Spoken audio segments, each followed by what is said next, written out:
존귀 주는 존귀 왕의 왕 주의 주 주는 존귀 존귀 주는 존귀 왕의 왕 주의 주 경배하리. 이렇게 어서 들은 것 같아요.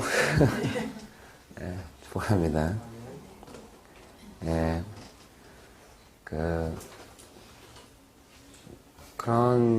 제가 한번 생명의 말씀사 서점에 옛날에 이제 많이 갔을 때요, 어떤 잡지를 봤어요. 요즘 그 잡지가 안 나오는 것 같아요. 그게 좀 인상적이었어요. 제자도를 통해서 예수 그리스도의 보혈, 그리고 제자도에 충실하고 이런 것이 있는데 본인이 기도한대요. 조국의 교회가 제자도를 넘어서서 성령의 능력과 그 사역으로 나아가기를 기도한대요. 그거 읽고 오랫동안 고민했어요. 몇 년 동안 사실은. 근데 그것이 사실은 성령의 역사 안에 있는 사람들의 오류일 가망이 좀 높아요. 본래 기독교 역사 안에서 성령의 역사를 좀 강력하게 신학적으로 구축해가지고 처음 이야기한 사람이라고 한다면 요한의 순례를 말할 수 있어요. 그 전에는 그냥 중생인 거예요. 예수님 인격적으로 만나고 회심하고 뭐 이렇게 그냥 특별한 터닝포인트 없이 사는 거예요. 근데 요한의 순례는 너무 극적인 터닝포인트를 경험했어. 근데 이제 그분이 중요한 게 그 이전에 이렇게 신학적으로 정립되지 않은 거예요. 그럼 극적인 터닝포인트가 개인적으로 다 있었겠지만 하나님 요한의 순례를 사용하신 거죠. 근데 그 감리교, 근데 이제 그 요한의 순례 이후에 시간이 한 100년 이렇게 이상 지나니까 전 세계적으로 광범위하게 1800년대 후반에서 1900년대 초반에 성교울 운동이 일어난 거예요. 광범위한 성교운 운동. 장로교나 다른 교단이나 상관없어요. 다 그래. 대표적으로 장로교단의 성교울 운동이라고 한다면 캐직 사경회 이런 걸 말하는 거예요. 예, 미안합니다. 이게 이제 성결인 거예요, 성결. 근데 그 성령의 능력으로 거룩하게 되는 거거든요. 근데 이제 성령의 능력으로 거룩하게 될 때 이 거룩한 체험들을 하는 거죠. 그리고 이제 그 감리교 쪽에서는 성결 운동이라고 해가지고 지금 성결교인데요. 성결 운동이 일어났어요. 거룩함을 증진시키기 위한 어떤 그런 믿음의 투쟁들이 일어난 거죠. 근데 이 성결 운동이 그 R.A. 토레이 목사님이나 D.L. 무디나 다 이 성결 운동의 흐름에 약간 장로교 쪽이라고 할 수 있겠죠. 근데 어쨌든 이런 성결 운동이 1800년도, 1900년 초반 광범하게 일어났는데 이때 그 성결 운동의 지도자들 안에 이제 뭐가 있냐면 이렇게 자기의 신앙의 터닝포인트가 한 번씩 올 때마다 이것이 성령의 역사고 그 사람들 막 세례로 표현하기도 하고 내가 고난의 세례를 받았고 불세례를 받았고 뭐 성령 세례 이렇게 여러 이런 이야기를 했어요. 그래서 이제 그런 신앙의 위험성이 뭐냐면은 터닝포인트가 계속 있다는 거예요. 이 단계를 넘어서기 위해서는 이게 있고 그리스도의 보혈의 공로로 죄사함을 받고 나면은 권능의 터닝포인트가 뭐 이런 터닝포인트가 계속 있다고 이렇게 말하는데 좀 위험해요. 미안합니다. 아니야, 안 위험해요. 헷갈리네요. 이게 막 완전히 이상하게 위험하다 그런 개념이 아니라요. 제가 이제 순복음 신학대학원 한성대 신대원 가서 3년 동안 내리 그냥 성령 하나님에 대해서만 제가 그런 과정을 거치면서 깊이 고민한 거예요. 어떻게 풀어나가는 것이 맞는가. 확실해요. 그 터닝포인트가 있고 이제 성령 사역하는 사람들에서 기록이 많이 있거든요. 다 말년에 안 좋았어요. 성령 사역하는 사람들이. 이상한 스캔들에 휘말리거나 다 안 좋았어요. 그래서 고민이었죠. 그럼 우리는 어떻게 되는 건가? 말년에. 고민했는데 왜 이렇게 안 좋아지냐면요. 저도 좀 그러더라고요. 이렇게 성령 하나님에 대해서 묵상하고 막 계속 그 능력을 구하고 막 그렇게 나가니까 또 어떤 현상이 벌어지냐면 좀 예수님 앞에 기도 안 하게 돼요. 예수님 묵상 잘 안 하게 돼요. 성령의 능력 이렇게 가게 돼요. 사람은 연약해서 불균형할 수밖에 없어요. 근데 성경이 명백하게 말하는 제일 성숙한 사람은 누군가? 그리스도의 그 장성한 분량까지 이른 사람은 누군가? 그 사람은 그리스도의 몸을 하나 되게 하고 연약한 지체를 받아서 예수님의 성품을 나타내는 사람인 거예요. 그 사람이 제일 성숙한 사람이에요. 뭐 단계가 있어가지고 그래서 불교하고 달라요. 불교는 이렇게 내공의 단계가 있거든요. 예? 불교 영성의 단계가 있어요. 모든 다른 유사 종교에는 영성의 단계가 있어요. 기독교는 그거 없어요. 기독교 어디에 그런 게 있습니까? 그런 걸 이야기하는 사람들이 수도원 측에 좀 있거든요. 동방교회라 수도원 측에 좀 불교틱해요. 서방교회 전통 안에 있는 데서 그런 거 이야기하면 상당히 공격받죠. 되게 위험해요.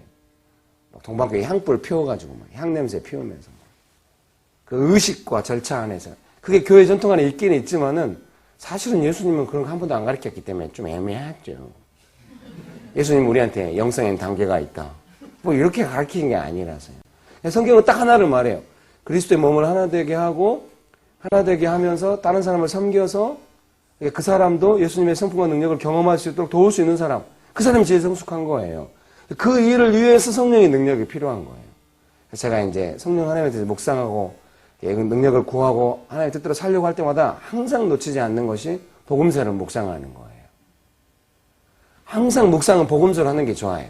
묵상은 막 몇 장씩 하지 않잖아요. 한 파트씩 하잖아요. 그래서 묵상은 복음서로 하는 게 좋아요. 균형을 잡기 위해서. 그래서 예수님을 날마다 묵상하고 그 다음에 성령 충만함을 계속 구하고 이렇게 나가면은 이제 그 성경이 말하는 가장 성숙한 사람의 어떤 단계가 나아갈 수 있다고 생각합니다. 뭐 과정 없어요. 그냥 그리스도의 몸 하나 되게 하고 성령의 능력으로 예수님 나타내서 이렇게 다른 사람 섬기고 그 사람 제일 성숙한 사람이에요. 아니에요? 축복합니다. 우리가 항상 그렇게 나가야 돼요. 성령 하나님은 본래 그렇게 역사하시거든요.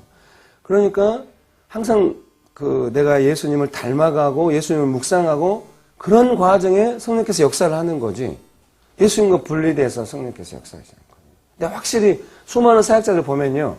아무래도 성령 강조하면 예수님 강조 약해지거든요.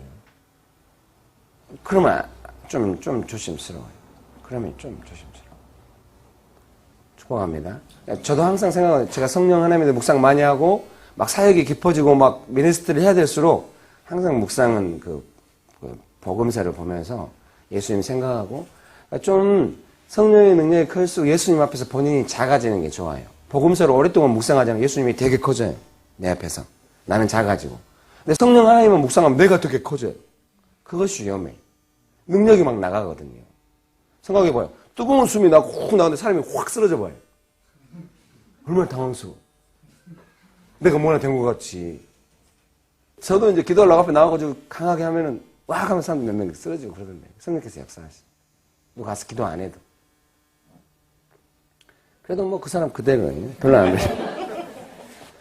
안 변해, 안 변해. 그게 중요하죠. 그대로라는 게.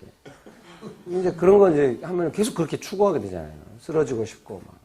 그것이 자기한테 뭔가 안식을 주니까 그거보다는 기독교는 기본적으로 이제 말씀 묵상하면서 깊이 생각. 바울도 그러잖아요. 방언으로 일반 말을 한 것보다 깨달은 말, 성경을 깊이 읽고 내 영혼에 말씀이 가장 영혼에 깊은 변화를 주니까 말씀 중에서도 복음서가 최고죠. 예수님 그분에 대해서 깊이 묵상. 항상 묵상은 복음서를 하는 게 좋아요. 통독은 다른 본문을 계속 읽어도 항상 예수님을 묵상해야 돼요. 그러면은 안 헷갈려요. 마음껏 성령께서 역사하셔도 우리가 절대 균형을 잃지 않을 수가 있죠. 축복합니다. 축복합니다. 예, 뭐 단계가 있는 거 아니에요. 그냥 그리스도의 몸을 하나 되게, 그래서 그리스도의 몸을 하나 되게 하고 다른 사람을 섬기지 연약한 지체를 돌볼 수 있는 사람이 되는 것이 최고의 경지라는 걸 알아야 돼요. 그런 사람이 뭐 어디 산속에서 막 있다가 나와가지고 막 얼굴에서 빛나가지고 막 딱 째려보면 쓰러지고 막 이런 거 아니거든요. 저도 그런 건 줄 알았거든요. 성경 백독 해버리고 막 금식 기도 막 40일 몇 번 하고 막 딱 보면 사람 다 보이고 막 이런 건 줄 알았는데 그게 아니라 공동체에서 연약한 지체를 막 돌보려고 애쓰고 막 이러다 보면은 예수님의 성품이 강력하게 나타나요. 은사도 은사라고 한 것이 본래 뭐냐면은 연약한 지체를 돌보라고 준 거거든요. 이게 연약한 지체를 안 돌보고 뭔가 자기를 위해서 은사를 하면 반드시 잘못된 길로 가게 되죠. 몸을 섬기라고 준 거니까 그런 게 다. 축복합니다. 그러니까 그리스도 몸에 눈을 뜨는 게 아주 중요해요. 축복합니다. 그래서 이제 그 오순절 교단 안에서 이 단계가 없는 게 너무 힘들었죠. 예를 들면은 오순절 교회 사람들이 이제 순복음교회 사람들이 원했을 거 아니에요. 이렇게 구원의 확신을 경험하고 죄를 다스리고 그 다음에 성령의 권능이 임해가지고 방언 받아가지고 은사 받아 사역하고 이런 거였는데 그게 안 됐어요. 예수 믿은 지 며칠 안 됐는데 방언 받아보네. 그러면 어떻게 해야 돼? 그러니까 그게 단계가 아니라는 거예요. 예수 초신자가 방언 받고 저는 방언 못 받았거든요. 음성 듣고 성경 많이 읽었어도. 딴 사람 뭐 방언 기도할 때 당황스러웠죠. 제가 지금 책에도 안 쓰는데 쓸까 해요. 나는 왜 방언을 그렇게 추구했던 가 동기가 뭔가. 쪽팔림이 가장 컸던 것 같아. 남들은 봤는데 난 뭔가 막 이런 게. 성공인 쌤도 성령론 강의할 때 그런 말씀만 하시던데. 다른 사람 다 방언을 해도 자기 깊은 자책감을 느꼈대요. 나에게는 왜 저것이 없는가. 축복합니다. 단계가 없는 거예요. 뭐 초신자가 방언 받으니까 방언은 곧 권능 이런 개념이 아니거든요. 뭐 방언 받고 막 이렇게 하니까 막 구분이 안 되잖아요. 그러니까 제일 중요한 거는 어떻게 예수님 닮아서 그리스도의 몸을 섬기고 연약한 지체를 도울 수 있고 그게 제일 성숙한 사람이에요. 성경이 가르치는 바예요. 그리스도의 장성한 분량에 이른 사람. 에베소서 4장 13절인가요? 우리가 다 하나님의 아들을 믿고 아는 일에 하나가 되어 온전한 사람을 이루어 그리스도의 장성한 분량에 충만한 데까지 이르르니. 우리가 다 하나님의 아들을 믿고 아는 일에 하나가 되게 할 줄 아는 사람. 그 사람이 그리스도의 장성한 분량에 충만한.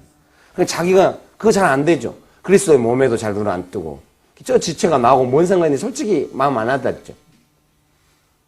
지금 규장 안에서 저는 규장을 몸으로 보고 메시지를 전하니까 늘 고민하죠. 네, 여러분 중에 이제 축복합니다. 오늘 아침에 분위기가 엄청 좋네요. 그 봄의 분위기 약간 있는데 서로 연결돼가지고 이렇게 된 거. 그게 연결 의식이 약화되어 버려요.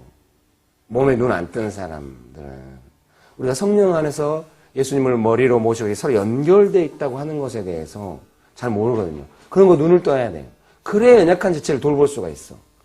한 지체니까 저 사람이 아프면 나도 아프다는 걸 느껴야만 그 사람은 성숙한 사람. 몸에 눈을 뜬 사람이에요. 누가 힘들어해도 막 왜 힘들어하는지도 모르고 막 경쟁하고 막 이런 사람은 이게 그리스도 몸 안에서 경쟁하는 사람은 몸에 눈을 못 뜬 사람이죠. 성숙함의 원리가 뭔지 우리가 알아야겠죠. 되게 간단한 거예요. 쉽진 않지만. 축복합니다. 막 성령의 체험이나 뭐 이런 것이 성숙함을 결정하는 게 아니라 그리스도 몸을 하나 되게 해서 연약한 지체를 어떻게 도우기 위해서 내가 얼마나 뼈저리게 훈련하고 있는가. 그게 성숙함을 결정해요. 그래서 제가 이제 책에 써놨거든요. 제자 훈련 다음은 성령 사역인가? 그렇지 않아요. 제자 훈련이 가장 강력한 성령의 사역이에요. 왜냐하면 제자 훈련해야 사람이 변화되는데요. 성령의 역사가 아니고 사람 변화 안 돼요. 그래서 옥하는 목사님의 제자 훈련 사역은 성령의 사역인 거예요. 그걸 알아야 돼요. 제가 제일 좋아하는 교회가 고신측 장로교회예요. 하면 되게 하나님 기뻐하세요. 왜냐하면 그 인격이 깨끗하거든요. 대부분은. 신사참배 안 했고 대부분은 깨끗해요. 우리가 말하는 소위 막 방언하고 이런 건 없어요. 근데 고신측 장로교회 갈 때마다 되게 좋아요. 인격이 깔끔하거든요. 하나님 제일 좋아해요. 그게 성령 충만한 거예요. 성령 충만하지 않으면은 계속 인격이 깔끔할 수 없어요. 우리 안에 인격 더러운 거 다 있잖아요. 성령 충만해야 인격이 갈고 닦아져가지고 나타나요. 이게 제일 좋은 건 뭔가 어떤 사람이 나를 만났는데 예수님을 느낄 수 있어야 돼. 말로 느끼는 게 아니고 은사로 느끼는 게 아니잖아요. 그러니까 너무 은사라든가 성령의 능력을 추구하면은 이제 능력 대결을 해야 돼. 존 윈버의 개념이거든요. 능력 대결이라는 게 있어요. 전도하다 보면은 못을 막 붙어가지고 간판 깨고 막 이렇게 하듯이 미안해요. 그러니까 막 방언할 때 막 그 주류 정통 장로교단에서 막 공격한 게 뭐냐면 불교에도 방언이 있다. 막 이런 식으로 나오거든요. 그런 말이. 그쪽으로 가면 그래서 그래요. 축복합니다. 방언도 아름다운 방언들이 있거든요. 하나님을 높이는 방언. 방언으로 하나님을 높이는 방언들이 있어요. 그러니까 뭐든지 예수님을 높이기 위해서 하면은 걱정 없어요. 축복합니다. 서기철 장로님이 물어보더라고요. 왜 예수 전도하는 이렇게 성령 사역해도 누가 특별히 뭐라고 하지 않을까? 그 이유가 뭐라고 생각하냐? 그래서 제가 선교단체가 특별히 교회와 관계가 없어서 그러지 않을까요? 영역 다툼을 하지 않으니까.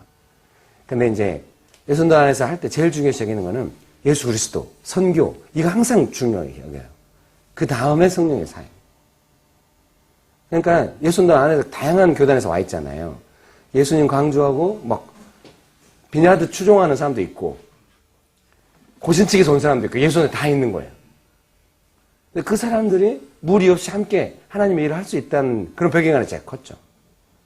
항상 그때 강조하는 게 예수님의 인격, 선교 이 두 가지.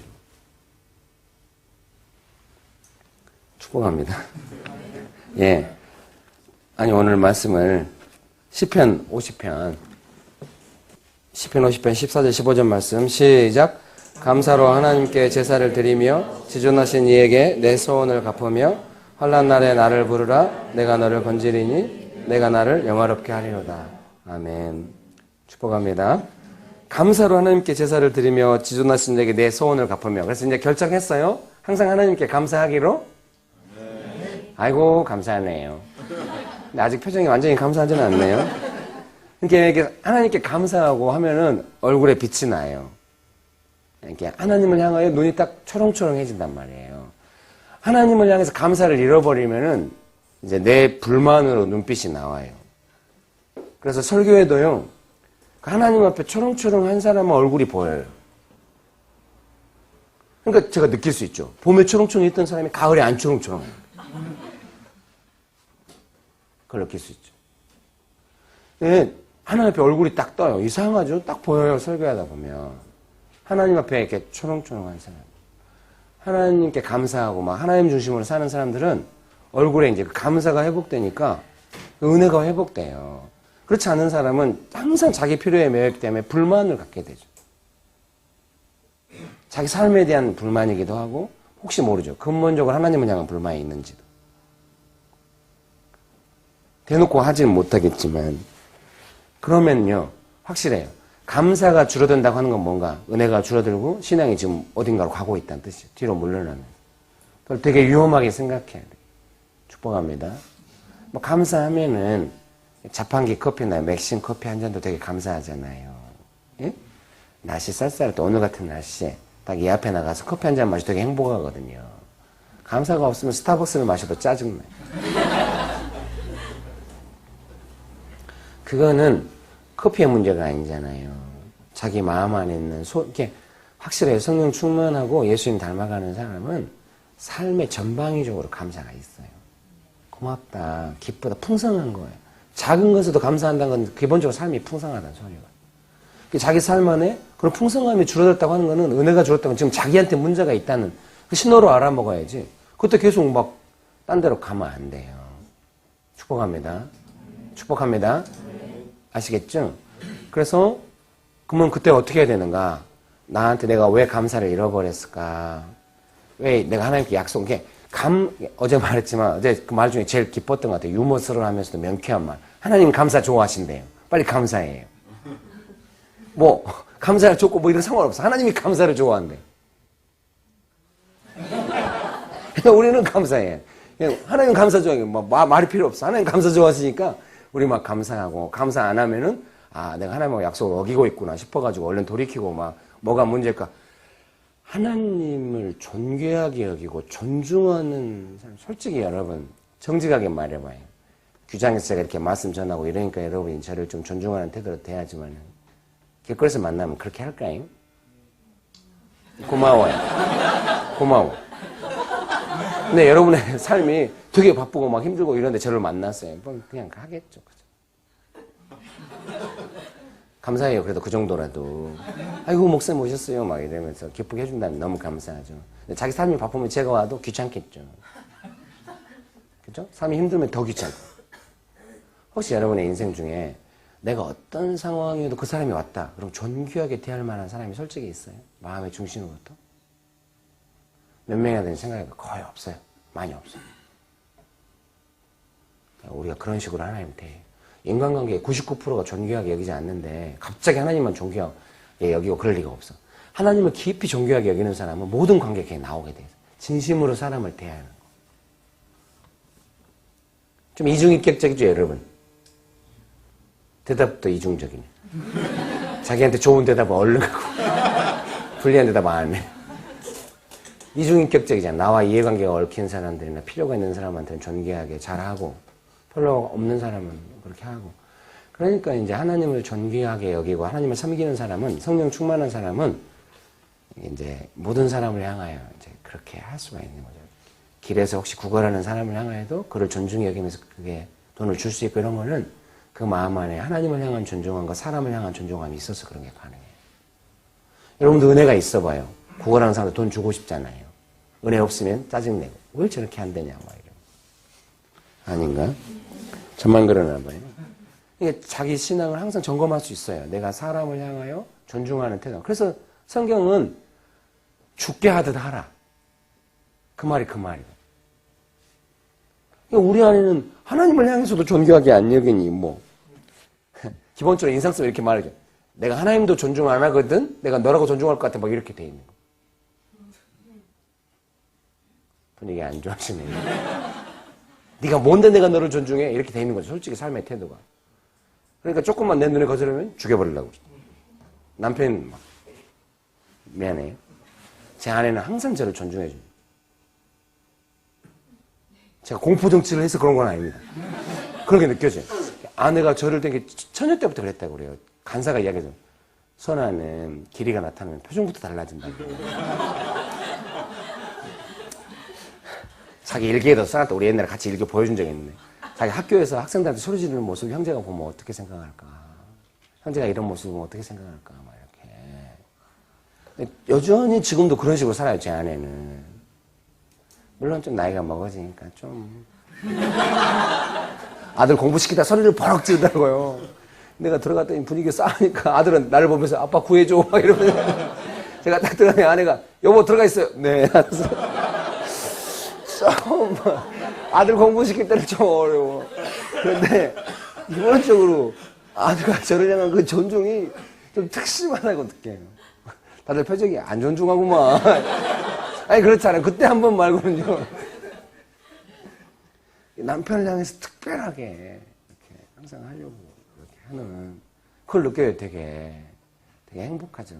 제 아내도 아내와 아이들 향해서 특별한 그런 마음이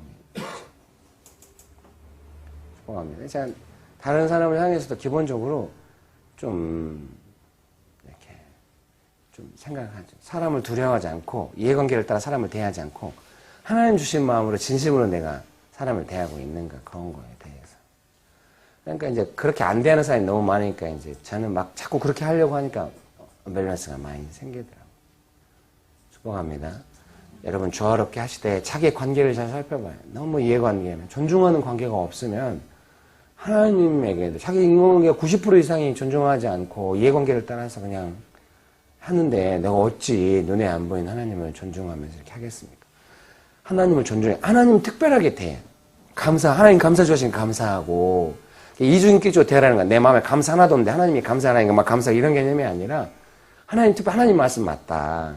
난 어쩌든지 하나님을 특별하게 섬기겠다 이런 마음으로 하면은 감사가 금방금방 회복돼요. 신앙의 슬럼프를 빨리 벗어나는 비결 하나님을 특별하게 대하는 거. 그러면은 금방 회복돼요. 축복합니다. 축복합니다.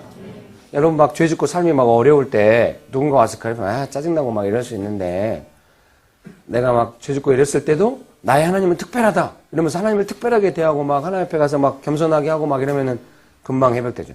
다윗 안에 있는 게 그게 있는 거예요. 큰 죄를 지었어도 하나님을 특별하게 섬기는 나단 선지자가 막 뭐라고 막 죄를 지적하니까 막 울고 막 이렇게 하는 거예요. 하나님을 특별하게 대하는 거잖아요. 다윗은 그냥 제사 지냈는데 그 마음 안에 하나님을 특별하게 안 돼. 사무엘이 뭐라고 해도 안 돼. 그런 사람들이 있거든요. 되게 무서워요. 막 사무엘 옷 찢고 막 백성들 앞에서 나 인정하라고. 그러니까 그 마음 안에 좀 이렇게 자존감이 낮거나 상처가 많은 사람은요. 다른 사람을 특별하게 못 대합니다. 제가 우리 형 밑에서 그렇게 얻어맞고 살아남고 까칠해도 살아남는 이유가 좀 그게 아닌가 싶어요. 제 안에 이제 막내라서 그런지 좀 어떤 사람을 특별하게 대하는 게 있어요. 축복합니다. 교회 안에서 막 어른들이라든가 막 이런 이야기를 막 듣게 되잖아요. 그래도 저는 특별하게 대해요. 마음으로. 그 사람이 날 때리지 않는 한. 때려도 특별한 부분은 특별하다고 존중하려고 해요. 특별한. 싼 사람, 형이더 나. 왜 그 사람한테 그렇게 말하는 후배들이 있거든요. 그런 소리 하지 마. 특별하게 돼. 특별하게 존중하거든요. 제가 대학생 때도 우리 학과장 교수님 저를 인정해가지고 유학 갔다 오라고 막 그렇게 하고 한 게 한마디. 학과장 교수님 좀 이상한 분이었거든요. 완전히 막 강의실에 담배 피고 막 술 먹으러 하면 애들 치마 들추고 막 이랬는데 약간 기인이지. 요새 말로 하면 성추행인데 그때는 좀 그런 건 아니었거든요. 미안해요. 축복합니다. 예, 죄송하네요, 분위기가. 성추행이에요, 성추행이에요. 꼭 이렇게 해야 속이 시원하겠습니까? 근데 막 여자들 막 씹고 막 그 교수 이상하다고. 근데 제가 볼 때는 철학은 너무 잘해요. 머리 진짜 똑똑해요. 분위기 파악을 못해서 그렇지. 근데 분위기 파악을 하려고 안 해, 그분은. 똑똑하고 자부심이 있는 거예요. 막 욕하길래 제가 한마디 했죠. 야, 철학자가 철학을 잘하면 인정해줘야 한다 생각한다. 나는 번질러 평가해주고 싶다. 그 말이 들어간다. 저한테 씩 웃으면서 번질러 평가해줘야지. 막 이렇게 하더라고요. 제가 한 말을 그대로 저한테 하더라고요. 또 그런 분이 민감하고 다 듣고 있거든요. 그게 계기였던 것 같아요. 그분이 막 외부 장학금도 저한테 주고, 기리한테 줘라 해가지고. 제가 막. 있잖아요, 존중. 여러분, 무시하지 말아요. 이해관계를 따라서 나한테 손해를 끼칠 수 있는 사람한테는 잘하고, 그런 사람 너무 많이 만났거든요. 좀 존중하는 마음, 하나님을 존중하고, 다른 사람을 존중하고, 그 사람이 좋아하는 거 하고, 사랑하는 자매인데 진짜 괜찮은 놈을 잡으려면 그게 있어야 돼. 축복합니다. 예. 예. 당신이 나한테 특별하다는 존중. 형제들도 그렇죠. 그런 게 있기를 축복합니다. 하나님이 감사 좋아하시니까 감사를 딱 제사 지내고 환난 날에 나를 부르라. 내가 너를 건지르니 내가 나를 영화롭게 하라. 하나님을 영화롭게 한 게 뭐냐? 환난 날에 하나님 부르는 거. 우리 하나님 영화롭게 하고 싶다고 하잖아요. 하나님을 영화롭게.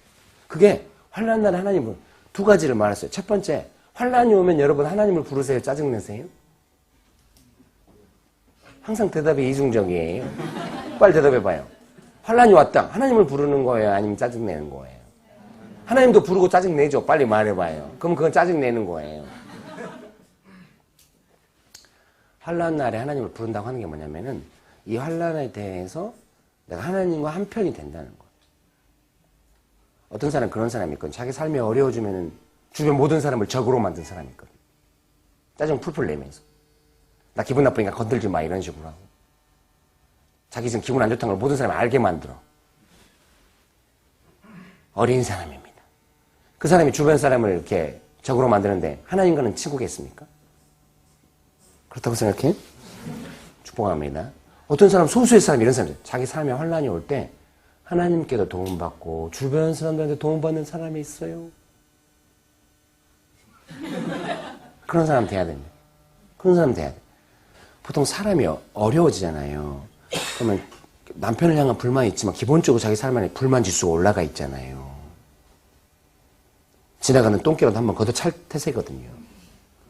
불만 지수가 올라갔으니까 주변 모든 사람이 느끼잖아요. 저 사람이 지금 불만이 있다는 걸. 삶이 어렵다는 걸. 솔직히 여러분 삶의 깊이 어려운 사람을 볼 때 이제 그 남편 문제로 좀 불만이 가득 차 있는 사람 볼 때 아, 도와주고 싶다는 마음이 들어요? 아, 좀 피하고 싶다는 마음이 들어요? 돕고 싶지도 않고 피하고 싶지도 않나요? 관계가 없군요. 솔직히 인간의 마음이 다 그래요. 내 옆에 있는 사람, 가까이 있는 사람이 나랑 같이 맨날 보고 같이 일해야 되는데 남편 때문에 너무 힘들어해. 또 아내 때문에 너무 힘들어해. 그러면은 좀 그 부분 안 건드리고 싶다고요.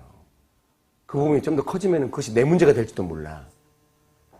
그래서 도움받으려면 그 문제가 당신의 문제가 아니라 그 사람과 함께 그 사람이 나를 위로할 수 있을 만큼 내 마음의 태도나 관계 구축을 해야 돼. 기본적으로 그 사람이 있으니까 저는 어제도 말했지만 가정에 어려움이 생겨 제 삶에 어려움이 생기잖아요. 어려울 때는 말 안 해요. 절대 안 남한테. 우리 아들이 최고로 아플 때도 진짜 외로웠지만 아무것도 왜냐하면 제가 알아요. 본능적으로. 진짜 어려울 때는 인간은 도움이 안 된다는 것을. 말하면 부담만 스러워하지. 하나도 도움 안. 부모도 너무 우리 둘 날 때 엄마 안 와요. 장모님도 안 오고 물론. 예. 축복합니다. 그러니 제가 사람을 안 믿는 그런 개념이 아니라요. 진짜 어려우면 가족도 부담스러운 거예요. 진짜 어려우면 그래요. 그래서 제가 진짜 어려우면 누구한테 말 안 해요. 하나님한테만 말해요. 그래서 하나님이 점점 도와주시잖아요. 은혜가 있잖아요. 그래서 그러면은 그때부터 주변 사람한테 말해요. 그러면 그때 주변 사람들이 돕고 싶다고 막 도와주고 감사하다고. 제 마음속으로 항상 생각하죠. 사람은 크게 도움이 안 된다. 너무 비정해요. 삶이 그러던데요. 어떤 사람은요. 상황이 어려우면은 사람한테 먼저 찾아가요. 반드시 낭패를 경험합니다. 사람은 그렇게 도움이 안 되거든요. 어렵다고 사람한테 먼저 말하지 말아요. 하나님께 충분히 말하고 하나님이 도울 때부터 사람이 도와줘요. 하나님이 먼저 도와야 사람이 도와주지 하나님이 안 도우시면 절대로 사람들은 못 도와요. 사람들은 부담스러워요. 가족도 부담스러워요. 성경에 써있죠. 어려우면 가족도 찾아가지 마라. 형제의 집에 들어가지 말고 차라리 뭔 이웃이 낫다고. 장만에 그런 말 있지 않아요? 있을 텐데요. 축복합니다. 보통 다른 교회 같아서 여기서 딱 유머로 한번 딱 날려주는데 여러분 책만 만들고 성경 안 읽죠? 막 이렇게 경건세정만 만들고 성경 안 읽어요? 막 이렇게 미안해 분위기 안 좋네. 아니 딴 데 가면 유머 이렇게 쓰고 싶다 이거죠. 축복합니다. 여러분랑 좀 친해진 것 같아요. 이렇게 약간 이렇게 싫은 유머도 딱 하면서 같이 웃을 수 있고. 그건 제가 좀 약간 강의가 좀 은혜가 있을 때는 서로 웃으면서 눈빛이 점점 날카로워지기 시작하죠. 축복합니다. 환난 날에 하나님을 부른다고 하는 건요. 이 환난에 대해서 내가 사람들을 향해 기본적으로 내 삶에 불만 있고 나를 안 도와주는 사람들한테 불만 있고 하나님 뭐 하시나 불만 있고 이럴 수가 있거든요. 하나님을 향해 어떻게 사람이 불만을 가져? 아니 많이 가져요. 자기 마음을 정직하게 살펴보면 이래가지고는 하나님 도움 못 받아요. 이것은 환난 날에 하나님을 부르는 게 아니에요. 하나님을 영화롭게 하는 게 뭔가 우리를 건져서 하나님이 영화롭게 되는 건데 환난 날에 하나님을 부른다는 게 뭔가 그거는 내 어려움에 있어서 하나님과 한 마음이 되는 거예요. 그럼 하나님이 환난 날에 이 문제가 이 문제다고 다 말해주면 금방 한 마음이 되겠죠. 내가 이렇게 해줄게. 하나님 잘 안 그래요. 하나님의 무서운 점이에요. 자식이 피 흘리는 고통 가운데서도 기다리는 측면이 있어요. 예수님도 피 흘리셨죠. 그 고통을 지나면서 우리는 믿음을 검증해야 돼. 난 이런 모든 상황 가운데서 나에게 오직 내가 잘 되고 안 되고 중요치 않다. 나에게는 오직 하나님밖에 없다. 이것을 증명해야 돼. 그러면은 그 환난에 우리는 환난이 오기 전에 도와주면 제일 좋고 환난이 왔으면 즉시 도와주면 제일 좋고 하나님 안 그래요. 환난이 중요치 않아. 우리와 하나님의 관계가 중요해. 환난이 오면은 관계가 테스트받는 중요한 시점이 되는 거죠. 그동안 내가 하나님을 어떻게 섬겼나가 딱 드러나는 시간이 되는 거예요. 어떻게 하겠어요? 하나님을 제일 사랑한다고 하는 거예요. 그때 이제 보이는 거예요. 내 삶에 환난이 중요치 않고 나는 하나님 그러면은 하나님과 깊이 하나 되겠죠. 하나님의 마음이 내게 부어지고 그 환난에 대한 그러니까 여러분이 제일 힘든 거는 환난이 올 때 그 환난에 대한 하나님의 마음이 안 부어져서 힘들거든요. 그래서 환난이 오면 진짜 은혜도 없어져요. 진짜 그때 은혜 없고 광해 갖고 환난 가운데서 믿음으로 고백을 해야 돼. 난 하나님밖에 없다고. 마음으로 계속 하나님께 딱 붙고 그리 아니하실지라도 나한테는 하나님밖에 없어요. 막 이렇게 하나님께 딱 붙어야 그때야 비로소 이제 믿음이 검증돼야 하나님이 이 문제를 어떻게 하실 건지 보여주기 시작하시고 건진받게 돼요. 건진받는 동안에 시간이 걸려요. 그 걸리는 시간 동안에 뭐 할 것인가? 믿음을 증명해야 돼요. 하나님을 향한 신뢰. 나는 어렵거나 뭐하거나 간에 하나님밖에 없어요. 이런 걸 증명해야 돼요. 이런 거 증명 안 되는 사람은 반드시 환난이 오면 하나님 배반해요. 오랜 슬럼프 같다는 게 딴 거 없어요. 하나님 주신 마음으로 내 마음을 안 삼았다는 거예요. 모든 슬럼프는 내 마음이 하나님의 마음을 떠날 때부터 생기는 거예요. 딴 거 없어요. 확실해요. 축복합니다. 축복합니다. 축복합니다. 그래서 환난 날에 건진받으려면 하나님을 부른다는 거예요. 내 마음에 하나님의 마음에 딱 붙어가지고 그 문제에 대해서 하나님 어떻게 보시나 어떻게 하시나 딱 받아가지고 하나님과 한편 되어서 그 환난을 딱 넘어가야 돼요. 그러니까 사람과의 관계 속에서 연습할 수 있어요. 정직하게 대답해봐요. 어려운 일이 생기면 엄마랑 한편이 돼요. 엄마랑 싸워요. 한편들도 있고 싸울 때도 있어요. 그러면은 내가 생각할 때 제일 중요하다는 문제가 있을 때 나랑 가까운 사람한테 도움받고 막 한편 돼서 그 문제를 함께 해결하는가 아니면 내가 긴장이 있으면 가정하는데 긴장이 흘러가는가. 저는 전에는 좀 밖에서 막 너무 힘들고 이러면은 집에 가서 밖에 이야기 안 했거든요. 이야기하면 너무 많이 설명해야 되고 또 밖에 일을 집안으로 끌고 들어오고 싶지 않았어요. 근데 아내가 궁금해 하더라고요. 밖에 일을 너무 이야기 안 하니까 제 이야기도 안 하는 거예요.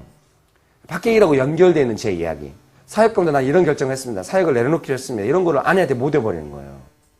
대학부 간사할 때. 아내가 불같이 화를 안 내고 차분하게 화를 냈는데 제가 느끼기는 좀 불같이 느꼈죠. 당신에 관한 이야기는 좀 해주면 좋겠다고.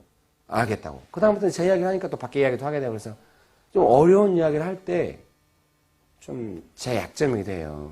제 안에 기본적으로 사람을 신뢰 안 하는 게 있잖아요. 진짜 어려우면 아무도 도움이 안 된다. 근데 아내는 그게 아니에요. 진짜 어려워도 아내랑 함께 넘어가야 되는 거예요. 아내와 함께 그 연습을 한 거죠. 진짜 어려울 때 아내랑 함께 이야기하면서 이것을 어떻게 할 것인가. 제 디테일한, 근데 솔직히 다 사역자들 이야기해요. 진짜 어려우면 아내도 별로 도움을 안 된다고. 남편, 여러분들 다 그래요. 인생은 어차피 하나님 옆에 홀로거든요. 하나님이 진짜 깊은 다rum을 받으면은 뭐 옆에 누가 있어도 크게 도움을 안 돼요. 그렇지만 아내와 가족이나 또 가까이 있는 사람들께 자기와 특별한 관계를 맺고 있는 사람은 뭐냐? 그리스도의 몸이라는 건 솔직히 말해서 뭐냐? 그 환난 때에 서로 마음을 연결해서 한 마음으로 이렇게 갈 수 있다 이런 거. 그런 사람을 만들. 가족 안에서 또 공동. 그래서 좀 성숙한 사람은 누구냐면 자기 어려움을 함께 부드럽게 그 사람한테 짐이 안 되면서도 좋은 마음으로 함께 그 문제를 통과하도록 이렇게 하는 사람. 공동체 어려움을 함께 마음을 모아서 통과할 수 있는 사람. 여러분 솔직히 진짜 어려움은 회사 동료한테 이야기 안 하죠. 너무 핵심을 물어봤나요? 아무 이해관계 없고 진짜 자기만을 이해해주는 친구한테 제일 그런 이야기 할 가망이 높아요. 성숙한 사람은 자기 삶의 주변에 곳곳에 그런 사람이 있다는 거죠. 뭔가 도움받기 위해서가 아니라 그리스도의 몸으로 연결하면서 함께 그 문제를 풀어가는 정직하게 이야기해요. 제가 저희 교회 이야기나 이런 거를 많은 사람한테 정직하게 쉽게 이야기할 수 있는 거는 제가 옛날 같으면 제가 이야기 안 했을 거예요. 많은 사람과 함께 연결되어 가면서 하는 거. 축복합니다. 여러분 혹시 명신교회를 여담인데 영신교회에서 기도하면요. 금길 목사님 빨리 마음 풀어가지고 교회 잘 되게 이런 기도 혹시라도 하지 말아요. 그런 거 아니에요. 개념. 제가 마음 상했고 그런 거 아니에요. 어떻게 하나님의 뜻을 이룰까 하는 고민이고요. 6개월에서 1년 사이 혼자 있다가 안신년 갔다 와서 다시 하든지 아니면 영원히 혼자 있든지 잘 몰라요. 교회가 될지 안 될지. 명동에 최춘수 할아버지같이 나이 많이 먹어도 혼자 있어도 괜찮지 않아요? 신발은 신고 다니려고. 축복합니다. 그런 개념 아니에요. 오늘 아침에도 깊이 묵상하면서 기도하면서 생각할 때 만약에 내가 사람들이 간절히 원한다고 다시 사람을 받는다면 별 차이가 없어요. 그거는 사람의 간절함을 다 하면 안 돼요. 그러면은 뭐 또 교회가 또 그렇게 되겠죠. 진짜 사명 따라서 단 한 명이 해도 사명 따라서 하고 2명이 해도 사명 따라서 하고 그런 거죠. 축복합니다. 그런 문제에 대해서 좀 환난 날에 하나님과 한편 내어서 이렇게 딱 할 수 있게 되기를 축복합니다. 축복합니다. 축복합니다.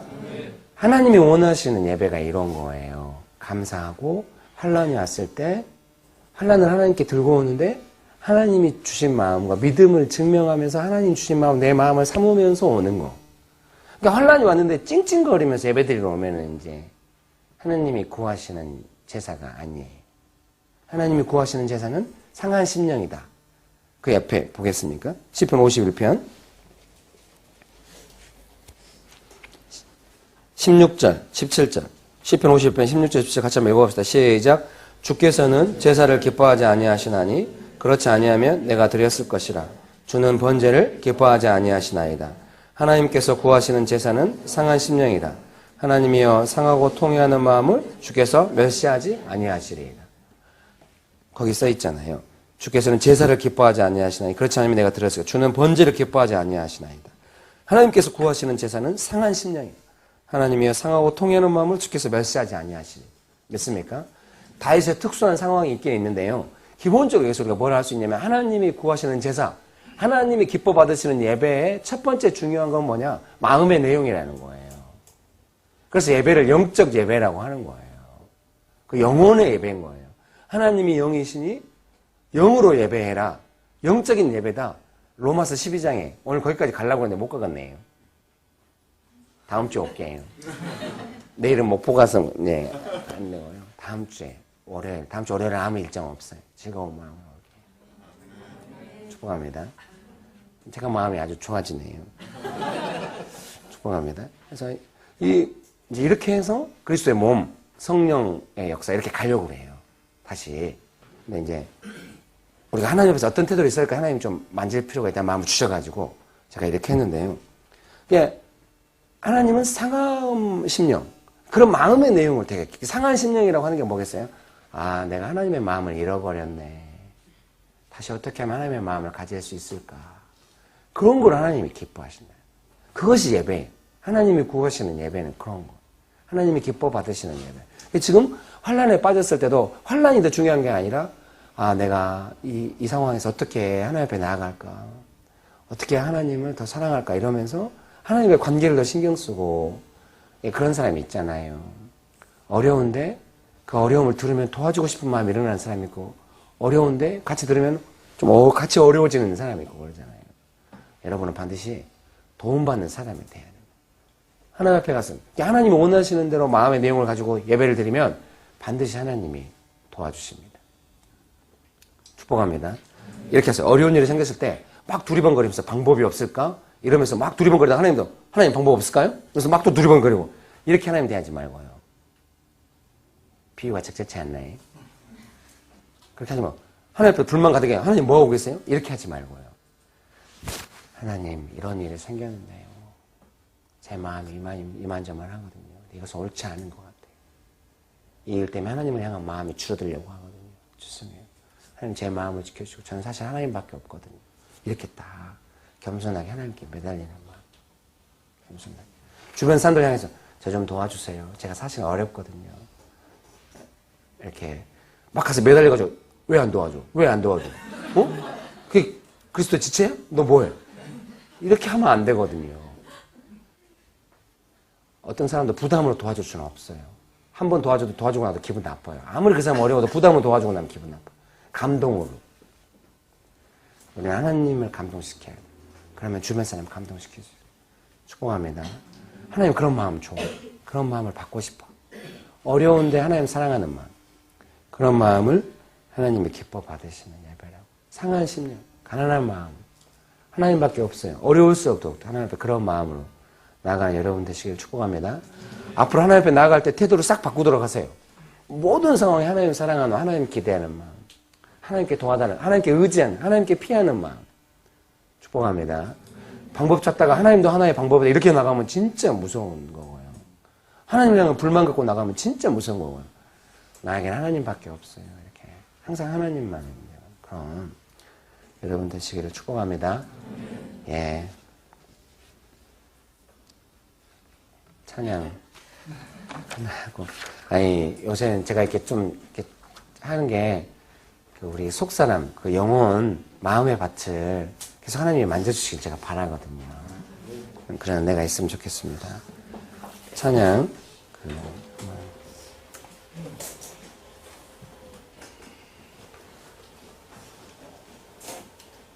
주의 보좌로 나아갈 때 어떻게 나아가야 할까?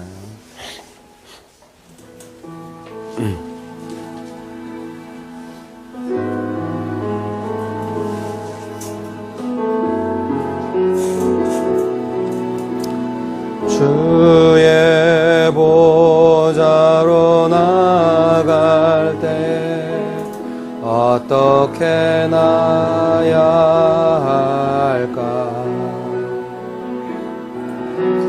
나를 구원한 주의 십자가 그것을 믿으며 가네.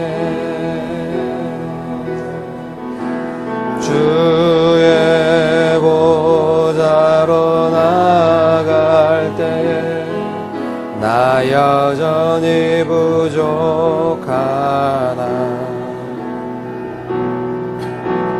나를 품으신 주의 그 사랑 그것을 믿으며 가네. 자격 없는 내 힘이 아닌 오직 예수님의 보혈로 자격 없는 내 힘이 아닌 오직 예수님의 보혈로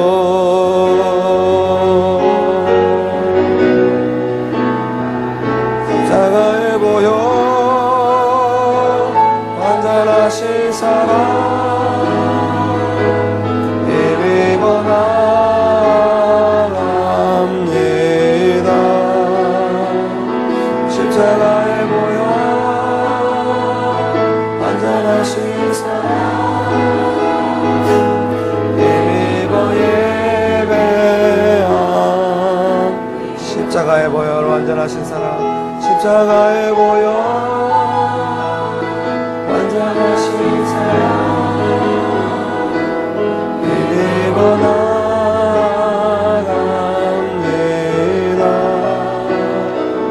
십자가의 보혈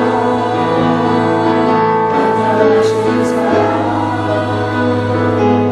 힘입어 예배합니다.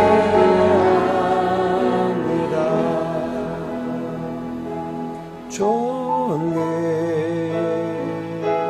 주는 존귀 왕의 왕 주의 주 주는 존귀 존귀 주는 존귀 왕의 왕 주의 주 경배하리.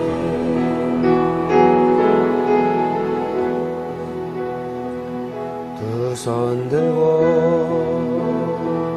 찬양합니다. 다시 오실 왕 여호와께 오직 주만이 나를 다스리네.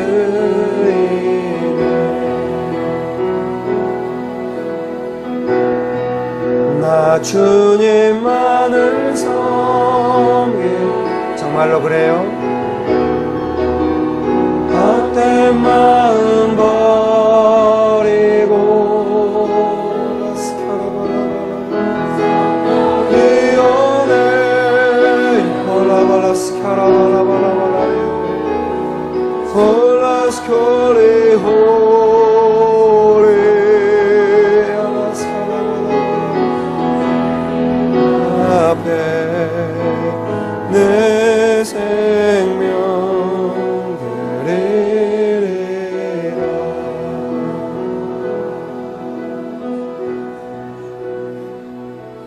존귀 주는 존귀 왕의 왕 주의 주 주는 존귀 존귀 주는 존귀 왕의 왕 주의 주 경배하리. 너의 영혼은 쉬어야 한다. 너의 영혼은 안식이 필요하다. 너의 몸이 쉬는 거 말고 너의 영혼이 쉬는 안식이 필요하다. 너는 너무 많은 관계로 마음이 찔렸다. 너의 영혼은 쉬어야 한다. 관계가 너를 찌를 때마다 너는 익숙한 반응대로 수많은 마음의 반응을 보였고 너의 영혼은 지쳤다. 헐라바르스 켜라바라. 너의 영혼은 쉬어야 한다. 너의 영혼에는 안식이 필요하다. 맞습니다. 두 손 들고 찬양합니다. 다시 오실 왕 여호와께 오직 주만이 나를 다스리네.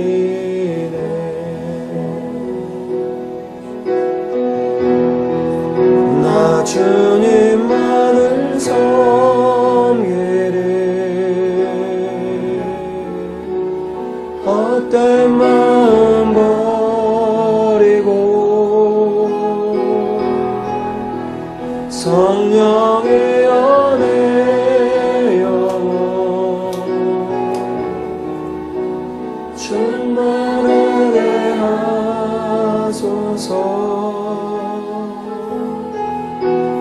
주님 앞에 내 생명 드리리라.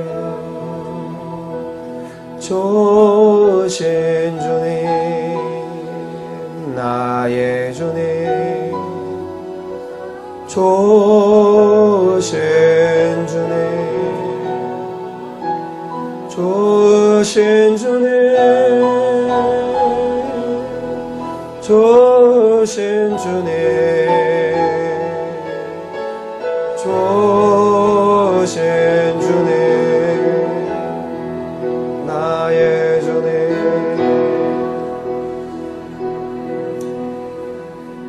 네가 네 익숙한 반응대로 마음의 반응을 할 때마다 너의 마음이 많이 찔리는데, 너의 마음이 지치고 쉬지 못하는데, 그것의 가장 큰 문제는 하나님을 향한 존귀함을 잃어버린다는 것이다. 네 마음이 은혜로 풍성해야 하나님을 사랑하고 존귀하게 여기시는데, 너의 영혼이 많이 찔리니까 하나님을 존귀하게 여기고 하나님을 사랑하는 풍성함이 점점 없어지고 마음이 강팍해지는 것이다. 사랑하는 아들아, 사랑하는 딸아, 난 하나님을 존귀하게 여기라. 원리 호발라나라스 이렇게 하라. 이 시간에 자기가 그동안 하나님 어떻게 되었는지 생각하시면서요, 하나님 사랑합니다. 내가 무심결에 내 마음대로 했던 것들을 자기 마음을 잘 돌아봐야 하나님이 보여주실 거예요. 내가 어렵다고, 좋다고, 내 마음이 하나님 앞에서 어떻게 움직이는지 하나님 보시는데, 겸손하게 하나님 앞에 그 마음이 하나님을 향한 그 하나님 존귀하게 여기는 마음, 잃어버린 거 뭔지 회복해야 됩니다. 여러분, 기도합시다.